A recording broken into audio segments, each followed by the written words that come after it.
Hello to you. I hope you're having as good a day as I am. Today, I wanted to talk about Against the Day by Thomas Pynchon.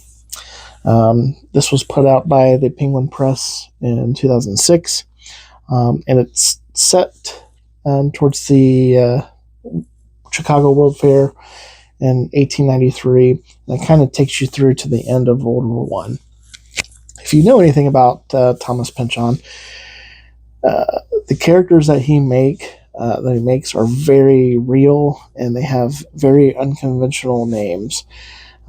Everything that he writes has a purpose, and it means something, which is very interesting for readers because you're having to look a lot of stuff up.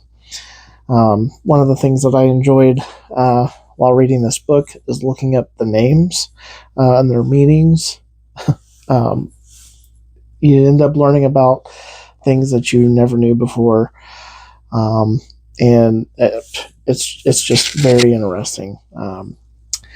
There are multiple plots going on in this book. One of the main themes that they deal with is anarchy and the kind of the shrewdness of anarchism and capitalism. There's this pursuit of knowledge that's going on back in this time, and it's almost like that this knowledge is the key to something that's unknown, and everyone's just sort of you could say there's just a current that's pulling everybody to this knowledge, and I think it's very interesting. Each of the characters in these plot lines, they kind of splinter off and interact with characters from other plot lines, and this is usually caused by some kind of unintended event or consequence. And it's just amazing how he puts everything together. One of the groups of people that he follows along here is going to be the Traverse family. After the death of their father, they're kind of dealing with revenge. They're dealing with this, like I said before, this pursuit of escapism and this pursuit of knowledge. And there's just some labor things going on in the West at this time. You have the Mexican Revolution.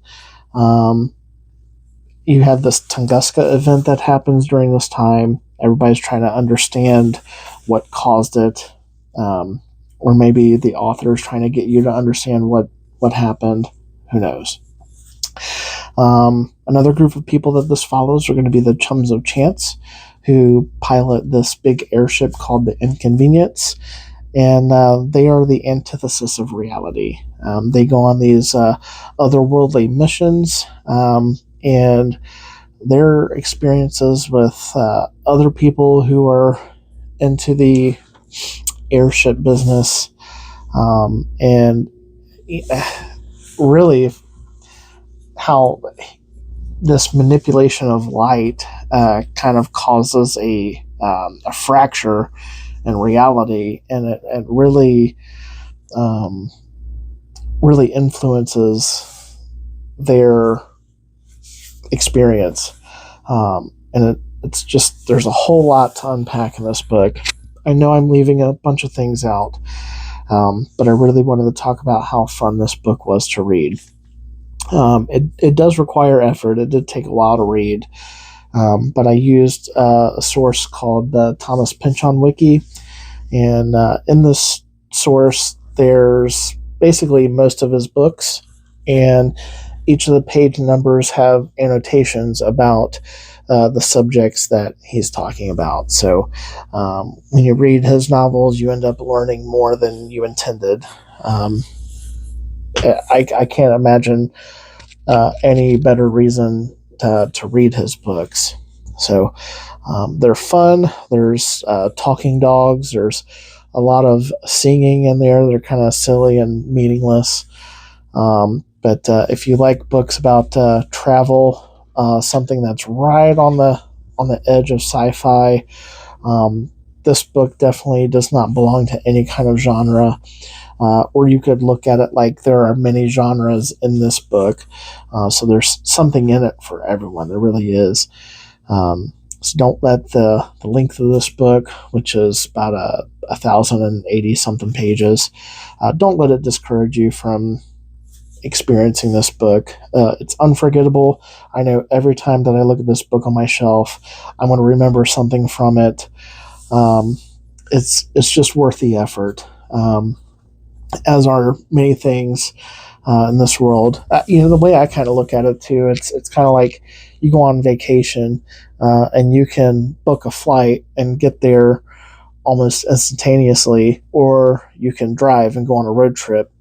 And I think sometimes if you take a flight just to get to your destination, sometimes you miss out on different experiences that you otherwise would have had if you drove. So that's kind of how I look at reading this book. I've only read one other book by Thomas Pynchon, but I definitely intend on reading many more. So I hope you read it. I hope you enjoy it. As far as the channel goes, this is the first video that I posted that's sort of literature centric. I intend to do more. As you can see, there are many books that I got to get through. But really, my motivation behind uploading this content really is just for my entertainment, and also maybe it'll help me stay up on current events in the world surrounding literature. So perhaps I'll even get into writing a little bit.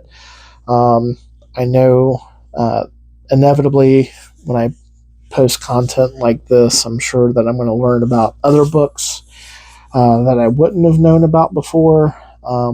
So I think that this is going to help me out a lot too, but it's really just for my entertainment. And I hope that you also enjoy it. So that's all I've got for now. I hope you guys have a great day, and I'll see you on the next one.